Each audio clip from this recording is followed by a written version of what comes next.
이제 이 우주를 관측했을 때는 결국은 우리가 이제 망원경을 통해서 관측할 수밖에 없었단 말이야. 그러니까 우리가 관측할 수 있는 범위가 굉장히 한정이 돼 있었거든. 그치? 그래서 처음에는 이제 우주는 팽창하지 않고 그냥 이제 팽창하지 않고 그냥 우주는 하나의 그냥 고정된 공간이라고 많이 생각했어. 자, 그러다가 이제 일부 이제 천문학자들이 우주는 팽창한다. 우주는 팽창한다라는 거, 자, 주장을 했지. 그래서, 자, 그러다가 이 우주 팽창론, 자, 이게 이제 우리가 빅뱅 우주론이 나오게 되는 건데, 자, 그것이 어떻게 증명이 됐냐면, 바로 허블에 의해서 이제 우주 팽창이 된 거야. 왜냐면, 자, 옛날에는 말이야. 그냥 은하라는 것이 우리 은하 하나밖에 없다고 생각한 거야. 그럴 수밖에 없지. 망원경의 관측 기술이 달랐으니까. 근데 이제 허블이 이제 우주를 탐사하다 보니까, 저기는 우리 은하가 아닌데? 라고 생각한 거지. 그래서 외부 은하를 우리 은하 밖에, 자, 그때 우리는 붙여줘야 된다. 우리 은하는. 알겠지? 이건 하나의 고유 명사야. 우리 은하는. 알겠지? 그래서 외부 은하를 허블이 망원경을 통해서 자, 최초로 발견됐어.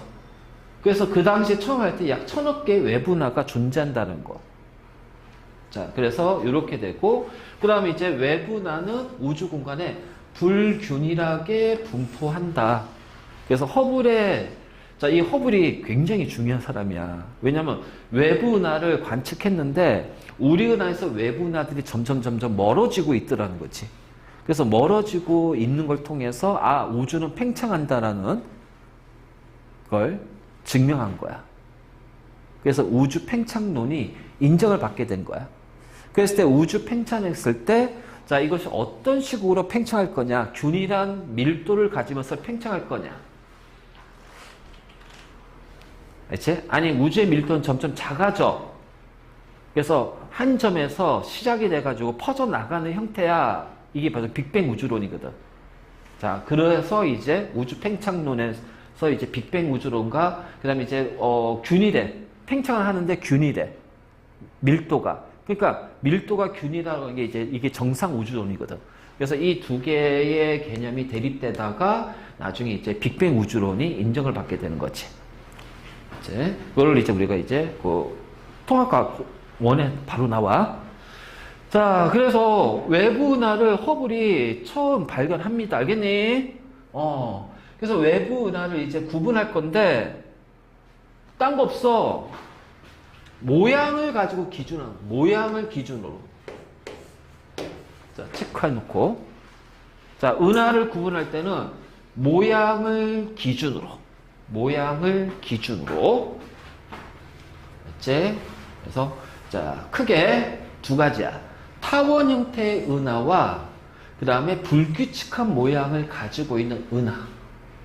맞지? 그래서 타원 은하, 그 다음에 불규칙한 모양을 가지고 있는 은하. 자, 요렇게, 자, 구분을 하는데, 타원 은하, 원의 형태를 띠고 있는 거와 그 다음 불규칙한 은하가 있어. 근데 원의 형태를 띠고 있는 것 중에, 자, 이게 나선팔이 있냐, 없냐로 구분할 거야. 그러니까 이렇게 이제 원의 형태를 띠고 있는데, 자, 그냥 요런 형태고, 어떤 경우 요렇게 되는데, 요렇게 어떤 나선팔의 형태를 이렇게 가지고 있다면, 그래서 그냥 얘를 타원 은하하고, 그 다음에 얘를 나선 은하라고 그래요. 나선 은하. 그래서 타원 은하와 나선 은하, 그리고 불규칙한 모양을 가지고 있는 불규칙한 은하. 자, 일단 모양으로는 세 가지야. 알지? 그래서 타원 은하와 나선 은하와 불규칙한 은하. 자, 요렇게 이제 세 가지 하는데, 자, 타원 은하는 나선팔이 없고, 나선 은하는 타원 은하 중에서 팔을 가지고 있는 거지. 그 얘는 모양이 불규칙한 거니까, 알지?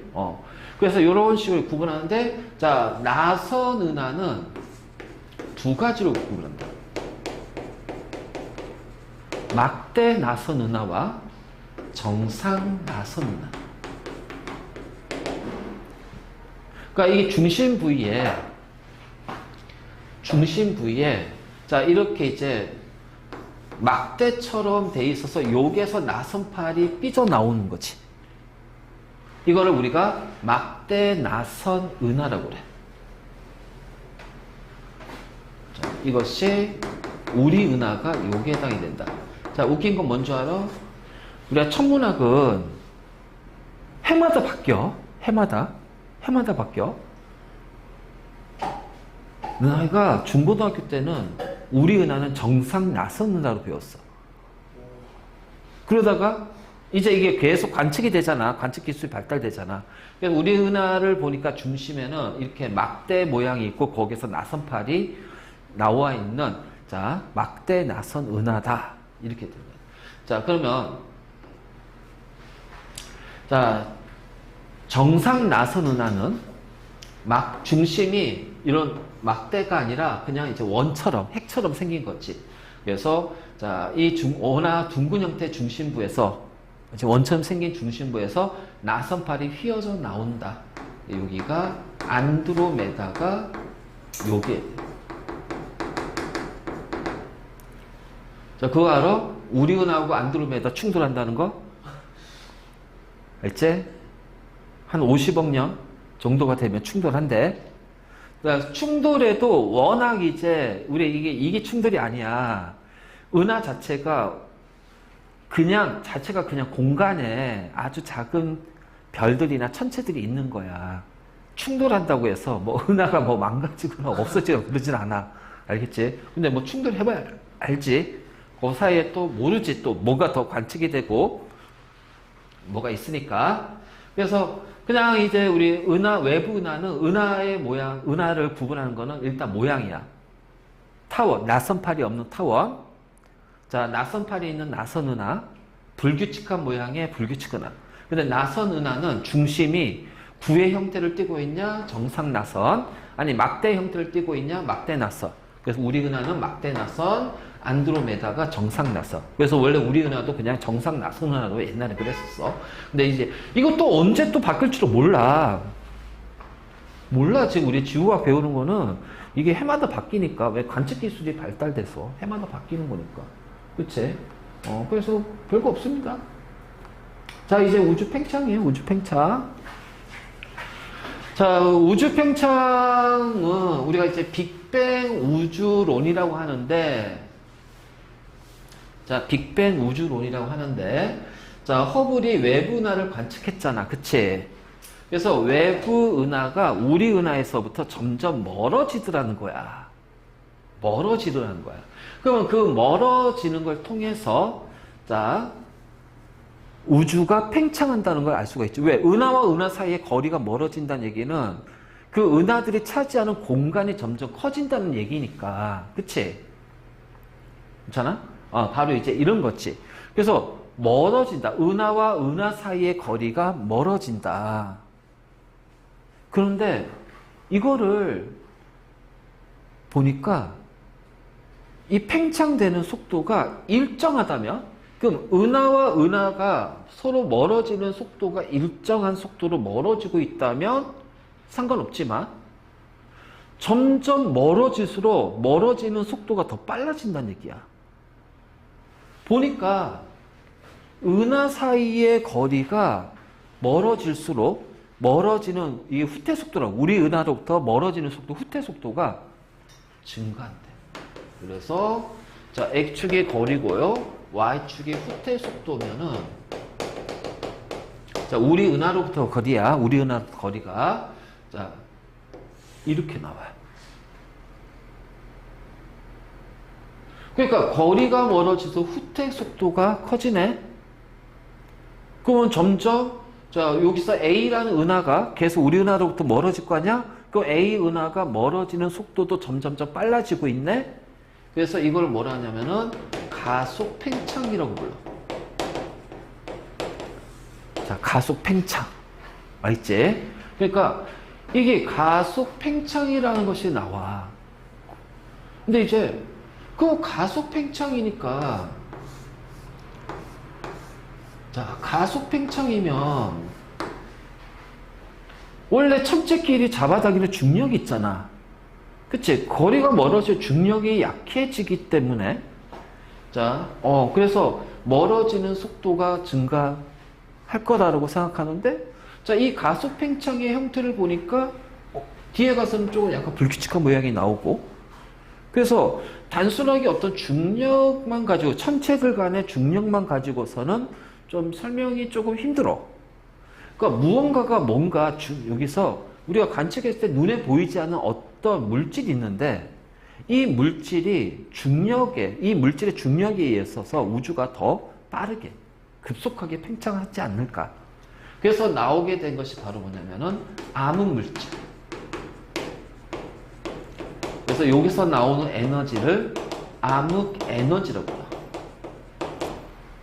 그래서 우주의 대부분은 우리가 눈으로 보는 관찰할 수 있는 물질들은 우주 전체 물질의 질량에 해당하지 않아. 뭔가 우리가 이런 변화를 설명하기 위해서는 뭔가 질량이 있는 물질이 더 있어야 되는데 그게 보이질 않거든. 그래서 그걸 우리가 암흑물질이라고 그래. 그리고 암흑에너지. 그래서 우주를 대부분 차지하고 있는 게 암흑물질이야.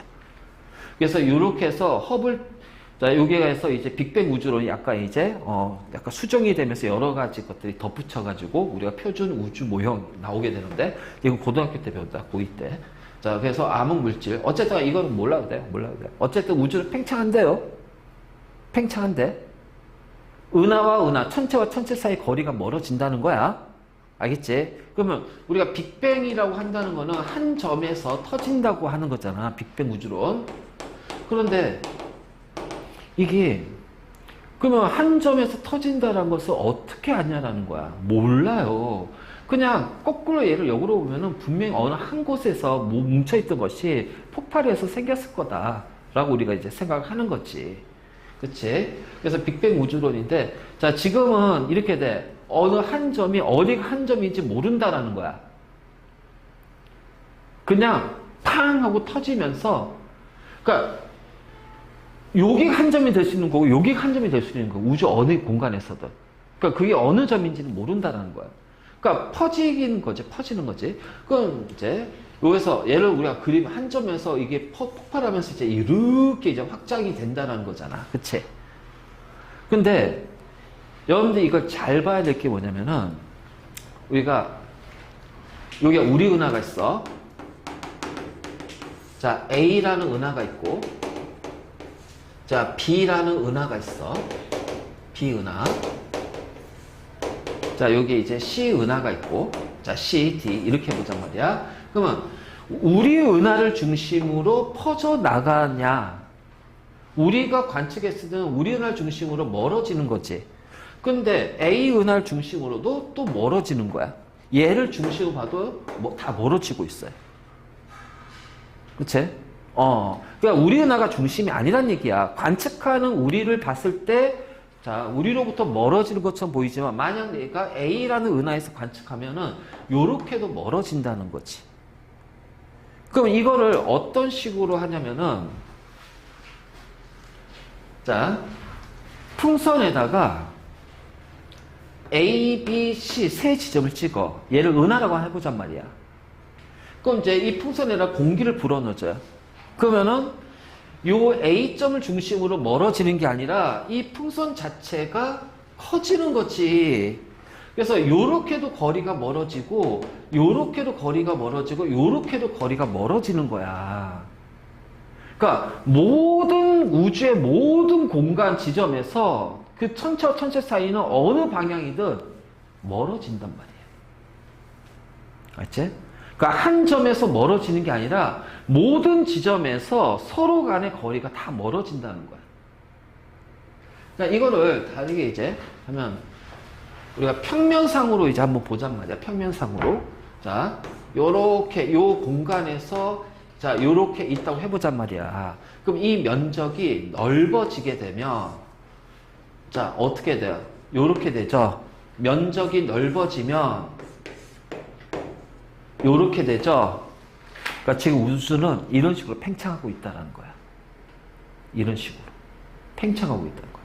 그러니까 우주의 모든 지점에서 팽창하고 있기 때문에 우주의 중심은 없다. 처음 시작점은 모른다는 거야. 없다는 거야. 그래서 중심을 팽창의 중심을 정할 수가 없다라는 것이 자 우주 팽창이야. 알겠네? 어느 지점이든 거리는 다 멀어진다. 알지? 자, 그래서 지금부터 약 138억 년 전 우주는 매우 뜨겁고 밀도가 큰 한 점이 있을 거라고 우리는 생각하죠. 자, 근데 그 한 점이 어느 지점인지는 몰라요. 그러면서 펑 하고 대폭발이 일어나면서 자, 어떻게 돼? 온도가 매우 높은데 공간이 생겨버리니까 어떻게 돼? 온도가 내려간다. 알겠지? 그래서 온도가 내려가면서 자 어떻게 되냐면은 자 이렇게 되면 온도가 내려가면서 우주 공간이 커져. 그럼 공간이 커지면 에너지는 변하지 않지만 전체 에너지 크기는 똑같지만 공간이 커지니까 같은 공간이 차지하는 열의 에너지의 크기가 점점 줄어드는 거야. 그럼 온도가 어떻게 돼? 내려가겠지? 그래서 빅뱅 우주론을 주장했던 사람들은 요 정도의 팽창이라면 우주의 온도는 균일하게 굉장히 낮은 온도로 유지가 될 것이다 라고 생각한 거야. 그래서 우리가 인공위성을 띄우든 자 처음에는 이제 어떻게 돼? 지구에서 전파를 통해서 온도를 측정했어요. 그래서 모든 것을 보니까 우주의 온도가 자 절대 온도로 3도 켈빈인데 정확한 건 2.7 켈빈이 알겠니? 2.7 켈빈인데 약 3 켈빈 온도도 굉장히 낮은 극저온으로 이제 균일하게 있더라는 거지. 균일하게. 그래서 이거를 이제 뭐냐면은 이걸 뭐라면 우주 배경 복사라고 그래. 그래서 우주 배경 복사야. 그리고 인공위성을 띄워서 다시 관찰해 보니까 우주는 2.7 켈빈, 약 3 켈빈 온도로 고르게 돼 있다. 물론 거기서 조금씩 차이도 있어. 알겠지? 자, 그래서 이 우주 배경 복사가 바로 빅뱅 우주론의 증거가 돼요. 그 다음, 자, 이렇게 하면서 이제 어떻게 돼? 입자들이 만들어진다고 그랬잖아. 입자들이. 그치? 그래서 폭발 후에 뭐냐면은 쿼크라는 것과 전자가 만들어져. 쿼크하고 전자. 그래서 이거를 기본 입자라고 그래. 기본 입자. 그래서 쿼크하고 전자가 만들어지면서 자, 이 쿼크가 세 개가 있는데 업 쿼크, 다운 쿼크 있어요. 그거는 이제 우리 통합에서 하면서 얘가 중성자와 양성자로 바뀌어버립니다. 그렇지? 그래서 중성자와 양성자로 바뀌면서 자, 수소 원자 핵이 만들어지고요. 헬륨 원자 핵이 만들어져요. 알지? 수소 원자 핵하고 헬륨 원자 핵이 만들어지면서 자, 수소 원자와 헬륨 원자가 생겨버려. 온도가 내려가니까 인력이 커지면서 전자가 또 달라붙어. 자, 이때가 빅뱅 후 38만 년 정도가 됐을 때. 약 38만 년 정도 됐을 때.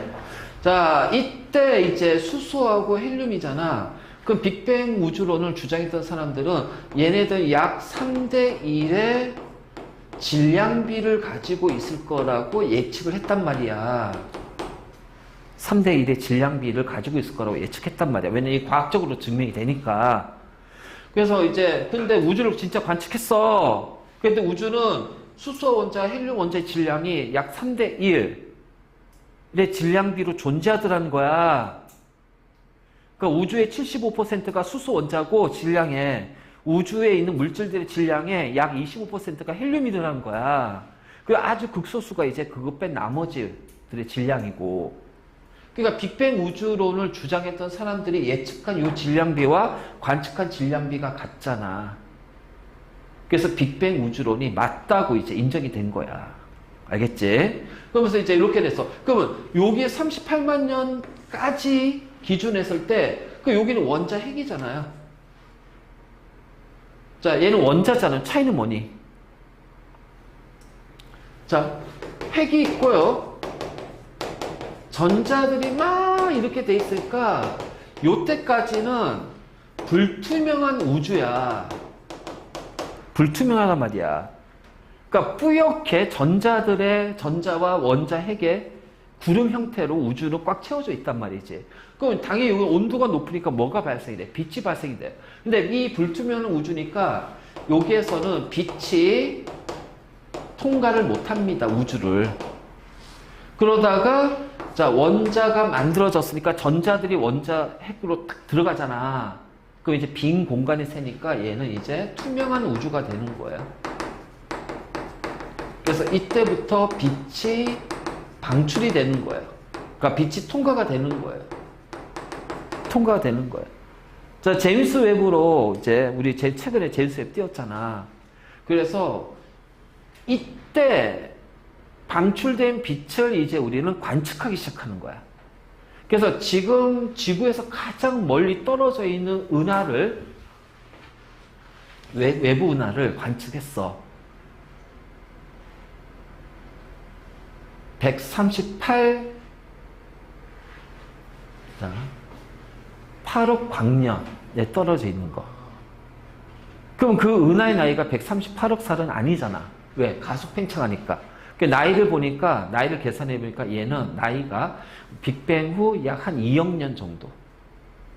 거의 초창기지. 초창기. 그러니까 우주가 만들어지고 나서 초창기에 은하가 관측이 된 거야.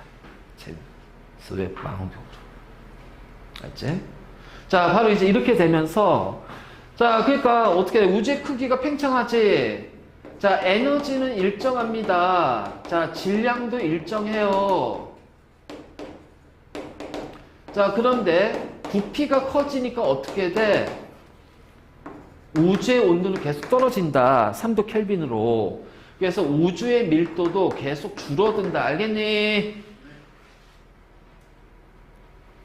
자, 이것이 바로 우주 대폭발이야. 빅뱅 우주론이야.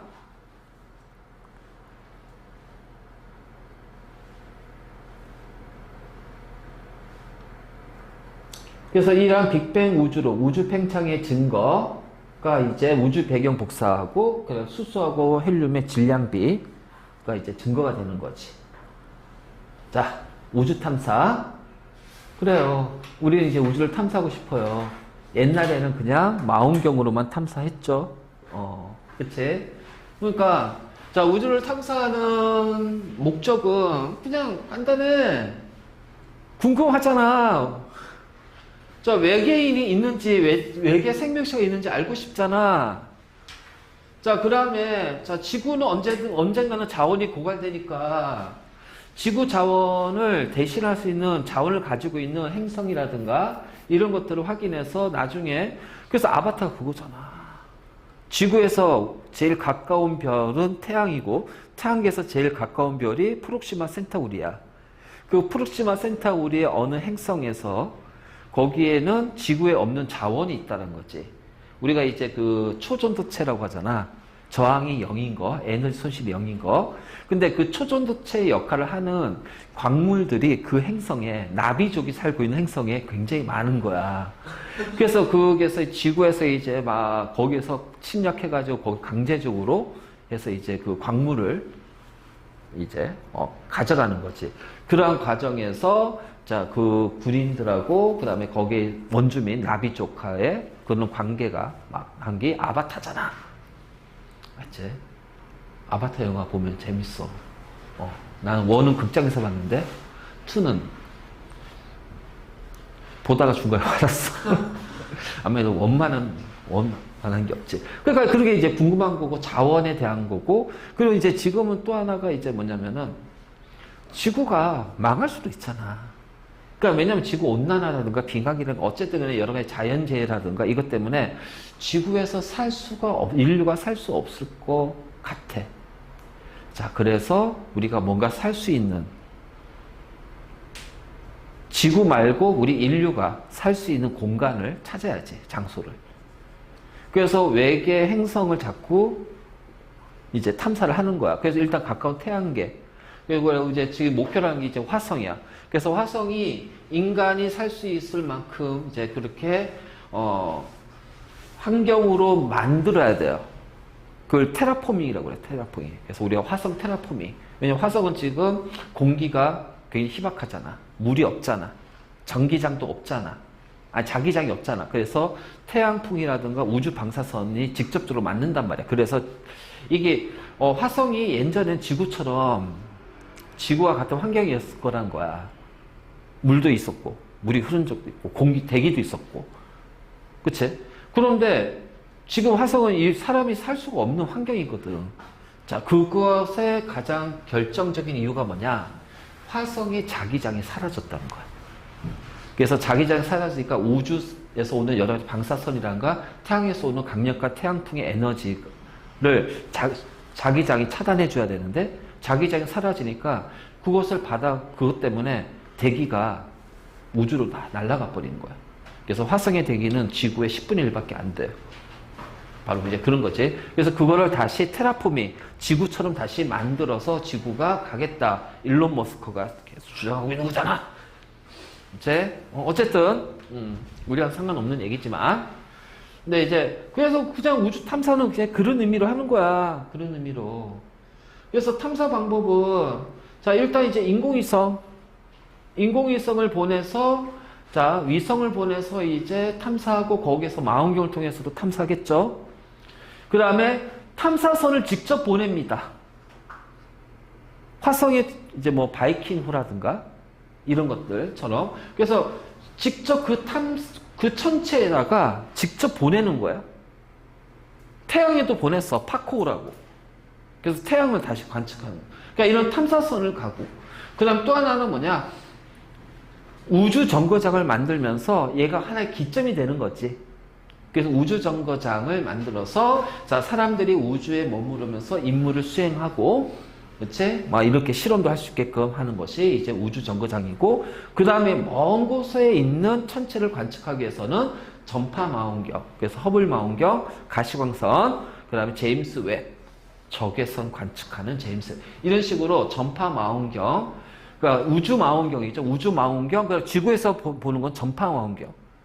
전파 망원경. 그래서 전파 망원경은 지구에서 설치하는 거고요. 우주 망원경은 우주 공간. 그래서 허블 망원경이나 제임스 웹 이러한 것들이 우주 망원경이 되죠. 그래서 여기 하나 빠졌네. 우주 망원경. 그냥 이대로 가면 돼요. 자, 다음에 이제 우주 탐사의 역사. 이거는 요자 스푸트니크호. 소련에서 발사한 최초의 인공위성이야. 이게 57년이잖아. 1945년도 2차 세계대전. 2차 세계대전이 45년도에 종전이 되잖아. 그치? 그때 독일이 핵폭탄을 연구했고, 그리고 이제 대륙간 탄도미사일 이런 것들을 굉장히 많이 연구했어. 그럼 이제 소련과 미국이 승리국이잖아. 그 전리품을 챙겨야 될 거 아니야. 그래서 그때 많은 독일 과학자들을 미국이 데려가고요. 소련에서 데려가요. 그래서 그 데려간 이 과학자들, 특히 이제 이런 비행체라든가 이런 것들. 그래서, 소련이 인공위성을 개발한다는 소문이 막 드는 거야. 그래서 미국도 안 되겠다. 그래서 우리 미국도 해야지 하면서 막 그랬단 말이야. 근데 미국하고 소련의 가장 큰 차이점 뭐냐면 그 당시 소련은 공산국가잖아. 정부 주도로 딱 한단 말이야. 근데 미국은 어떻게 돼? 그 민간 업체들한테 맡긴 거야. 민간 업체들이 하는 거야. 그러니까 소련은 한 곳에서 모아서 집중적으로 하는 반면 미국에서는 나눠줘서 했기 때문에 이게 효율성이 다른 거지. 그래서 소련에서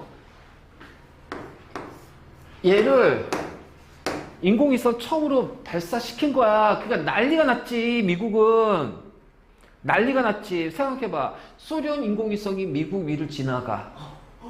그 당연히 미국 사람 겁먹잖아. 그러니까 미국에서 그래서 부랴부랴 해서 미국에서 만든 게 뭔지 알아? 나사야, 나사. 그래서 나사라는 단체를 만들고 이 나사에서 모두 우주와 관련된 사업을 주관하게끔 그래서 통일을 시킨 거야. 통일을 시킨 거야. 그래서 막 했는데 자 최초의 유인 우주선 소련입니다. 그쵸? 최초로 생명체를 보낸 것도 소련이에요. 그 강아지 보내가지고. 근데 강아지 가자마자 죽었잖아.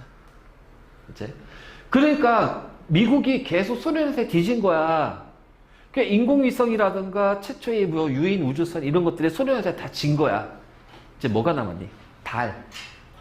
그래서 이제 달을 하는데 이제 문제는 뭐냐? 미국은 돈이 많잖아.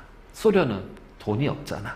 그러니까 거기서 밀린 거야, 이제. 초반에 기술력은 소련이 좋았기 때문에 소련에서 인공위성 최초로 그다음에 자 생명체를 최초로 우주로 보내고 사람을 최초로 우주로 보낸 것이 바로 소련이에요. 소련. 그런데 이제 달은 자 소련하고 미국이 경쟁하는데 돈이 소련이 없으니까 소련은 중간에 포기를 하고 그래서 미국이 한 다음에 그래서 1969년 그 10년 만에 그래서 아폴로 11호 인류가 최초로 달을 착륙을 했어. 그치? 그래서 아폴로 11호. 자, 여전히 많이 보냈겠죠. 그래서 15호, 3호, 3호 하다가 이제 미국에서는 더 이상 달에다가는 안 보내겠다. 왜? 목적을 이뤘잖아. 야, 우리 소련보다 먼저 했어. 그래서 그다음부터 이제 이게 딱 중단되는 동안 아무것도 없다가 지금 다시 이제 시작하잖아. 다시 이제 달 탐사하려고. 그러니까 달에서 탐사선은 보내더라도 유인 탐사선은 안 보냈단 말이야. 그래서 지금 다시 이제 시작하는 거고. 자, 그래서 이제 이렇게 되고. 그래서 달에 대한 관심이 딱 끊어지는 반면 그 다음에 뭐야? 태양계 내에 있는 행성에 대한 관심으로 돌렸어요. 이제 본격적으로. 그러니까 여기까지는 정치적인 거야. 보여주기용이야, 보여주기용. 근데 이제 행성 탐사부터 이제 정치적인 게 아니라 과학적으로 들어가는 거야. 그래서 보이저 1호 태양계 탐사를 위해서 발사를 하고 그래서 보이저 1호, 2호가 이제 태양계 밖으로 이제 나가는 거지. 그리고 나서 이제 막 화성에도 탐사선 보내고요. 명왕성에도 보내고 막 그런다. 그래서 요거 보이저 1호, 2호 요 명칭. 그 다음에 이제 허블 1990년대 허블 우주망원경 본격 우주 탐사. 자, 뉴 호라이즌. 자, 그래서 명왕성 탐사를 위해서 발사. 주노호 목성. 자, 큐리오시티. 자, 요거 좀 체크하고요. 자, 파커 태양 탐사. 알지? 요 정도 요 순서대로 우리가 좀 알면 되겠다. 그치? 그래서 최초와 이런 중요한 것들 몇 가지만 조금 연결해서 외워둬. 자, 이건 여기 나올 때 이게 순서를 아마 물어볼 거야. 순서.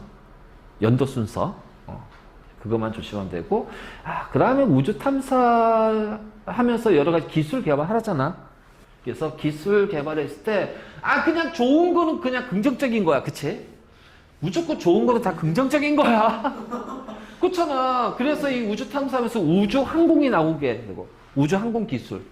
그래서 그 우주 항공 기술을 가지고서 우리 실생활에 많이 쓴단 말이지. 그러니까 이런 거 있고. 근데 이제 부정적인 게 뭘까? 우주 쓰레기. 그치? 그래, 쓰레기라든가 이런 것들. 그래서 이러한 것들, 지금 그 부정적인 거 딱 하나입니다. 우주 쓰레기밖에 없어요. 우주 쓰레기. 워낙 이제 인공위성이라든가 이런 것들 우주에다 많이 보냈잖아. 근데 그게 이제 보통 이제 우리 인공위성 같은 경우가 지구 중력권 안에 머물기 때문에 자, 이 중력권 안에 머물다 보면은 얘네들은 이제 일정한 고도를 유지하고 속도를 유지하기 위해서 이제 에너지를 쓴단 말이야. 그러면 결국 이게 에너지 다 쓰고 더 이상 이제 쓸모가 없으면 얘네들 동력원이 이러니까 어떻게 돼? 지구 중력에 끌려간다는 거지. 그러니까 일정 크기는 대기권에 의해서 이제 파괴되거나 없어지긴 하지만 좀 큰 것들은 어떻게 돼? 대기권을 뚫고 우리 지상까지 떨어진다는 거야. 그래서 막 난리 났잖아. 작년인가?